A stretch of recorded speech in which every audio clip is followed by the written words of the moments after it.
Kisah seram kali ini akan merungkai kisah hantu berkepala terbang yang menghisap darah yang dikenali sebagai penanggalan. Hantu penanggal ini juga dikenali sebagai hantu Tegelong di negeri Kedah, hantu Tenggalan di Sarawak, atau balan-balan di Sabah. Sebenarnya, hantu ini digambarkan sebagai hantu berkepala terbang yang merujuk kepada seseorang wanita yang mengamalkan ilmu hitam bagi sesuatu untuk mencapai hajatnya.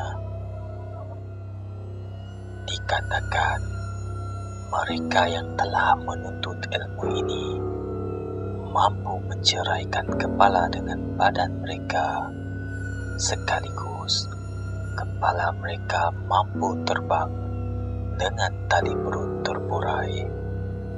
Lagi menyeramkan, darah yang menitik dari tali perut mereka dipercayai berbisa dan beracun, di mana akan menyebabkan kudis kepada mereka yang terkena darah yang menitik itu. Bagi pengamal ilmu hitam yang menuntut ilmu penanggal ini, biasanya akan menyimpan setempayan juga bagi memeram urat perut mereka agar kecut sebelum bercantum masuk kembali ke dalam badan asal mereka. Dipercayai sekiranya tubuh mereka dijumpai manusia dan diterbalikkan apabila setelah kembalinya hantu ini untuk mencari tubuhnya agar dapat bercantum semula dengan badan mereka, maka pencantuman kepala dan badan adalah di dalam keadaan yang terbalik, di mana dengan itu rahasia mereka akan terbongkar. Menurut cerita dari mulut ke mulut, penanggalan atau hantu penanggal ini dipercayai suka darah perempuan yang bersalin, dan sekiranya mereka menghisap darah tersebut, wanita bersalin itu akan meninggal akibat tumpahan darah yang sangat banyak. Oleh itu, biasanya di sekeliling rumah wanita bersalin pada suatu masa dahulu, rumah mereka dibina bertiang, diletakkan daun mengkuang yang berduri. Perawatan paling biasa dalam kisah rakyat bagi melindungi dari serangan penanggal ini adalah dengan menyelirahkan daun mengkuang yang memiliki daun berduri yang akan mencederakan atau memerangkap isi perut, jantung, paru-paru penanggal yang terdedah ketika ia terbang mencari mangsa. Daun berduri ini akan diikat pada tingkap rumah bagi memastikan ia memerangkap isi perut hantu penanggal ini. Ini kerana dipercayai hantu penanggal takut untuk mendekati rumah yang terdapat daun ini kerana bimbangkan tali perutnya tersangkut kepada duri tersebut. Ini kebiasaannya dilakukan pada rumah wanita yang baru bersalin. Bagaimanapun, kononnya cara ini tidak membantu bayi sekiranya penanggal memasuki melalui papan lantai rumah.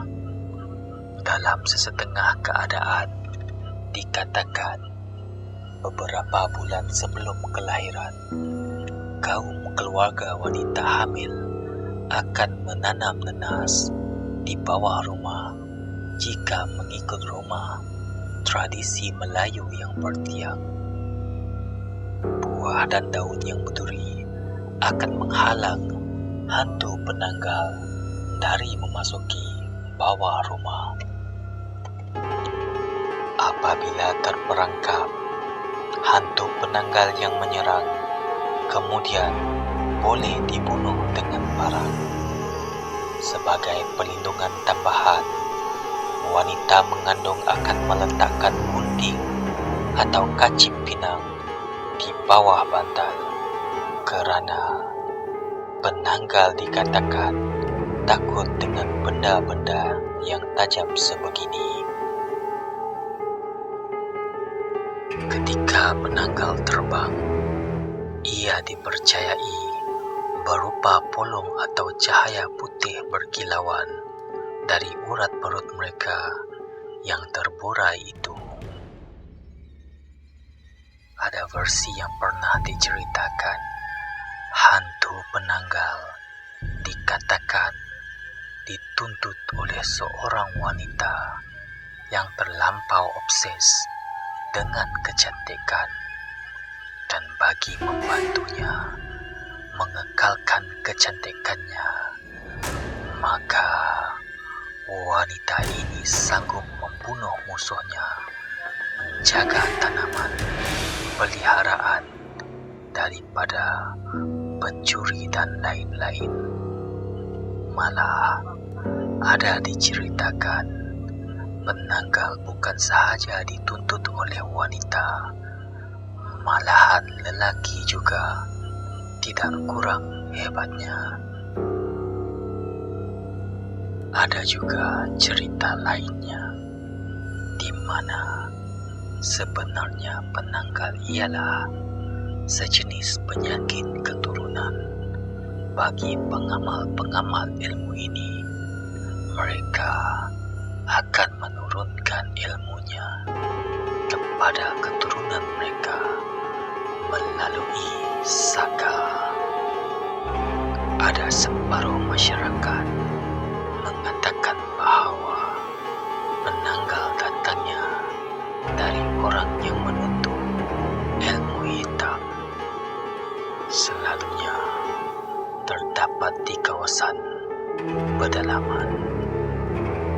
Walaupun begitu, masih tidak diketahui kesahihannya kerana ia adalah cerita yang didengar dari mulut ke mulut.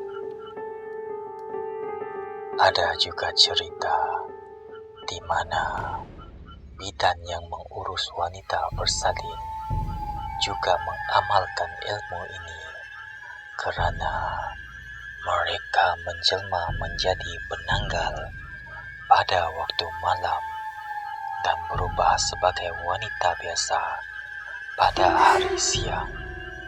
Ini kerana dengan bidang kerja sebegini memudahkan aktiviti mereka menyambut bayi yang lahir dan mendekati wanita bersalin. Ciri-ciri mereka bagaimanapun boleh dikenal pasti sebagai hantu penanggal melalui tingkah laku mereka.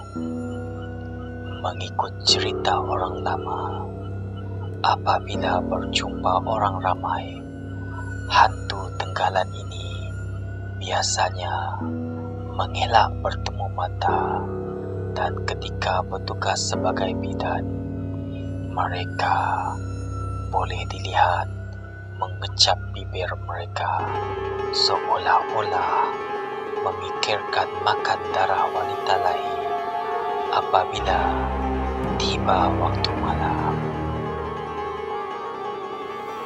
Ada petua lain yang pernah diceritakan di mana orang yang mengetahui di mana hantu penanggal tinggal boleh menunggu pada waktu malam. Ketika penanggal terbang meninggalkan tubuhnya dan terbang keluar, ia boleh dimusnahkan dengan menuang serpihan kaca ke dalam lubang tengkuknya yang akan mencederakan organ dalaman penanggal apabila ia kembali bersambung dengan tubuhnya atau dengan membakar tubuhnya, dengan itu menghalang penanggal dari kembali bercantum dengan tubuhnya pada siang hari.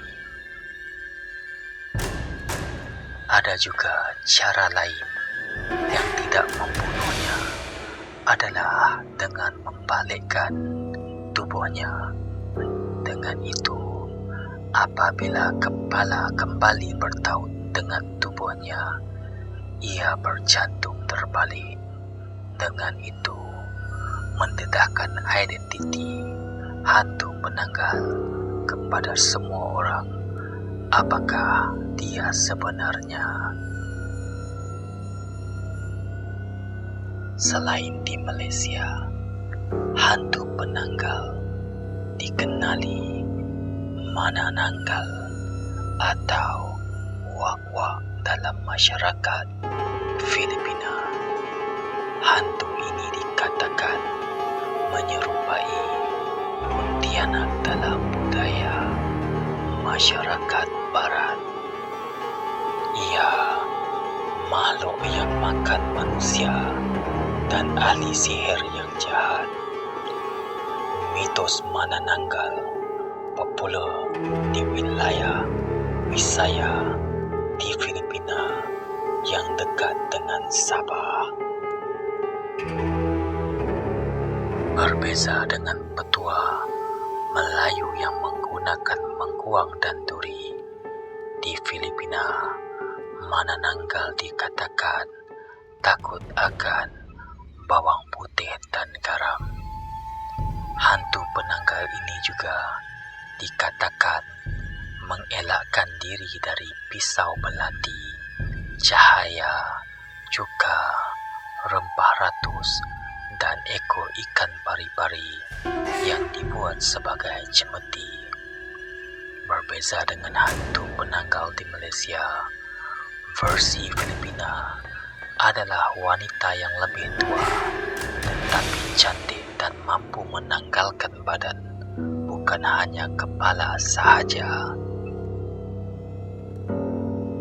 Makhluk yang sama seperti penanggal juga dikatakan boleh ditemui di Indonesia, terutama sekali di bahagian Kalimantan, dan lebih dikenali dengan julukan sebagai hantu kuyang. Terdapat juga makhluk yang memiliki ciri yang serupa dalam kalangan orang Bali Indonesia, di mana ia dikenali sebagai liak. Di Thailand, ia dipanggil krasu. Di Laos sebagai kasu atau Picasso, dan di Kamboja sebagai ap. Ini menunjukkan hantu penanggal mempunyai versi tersendiri di belahan negara Asia Tenggara, sekaligus menjadi misteri Nusantara sehingga ke hari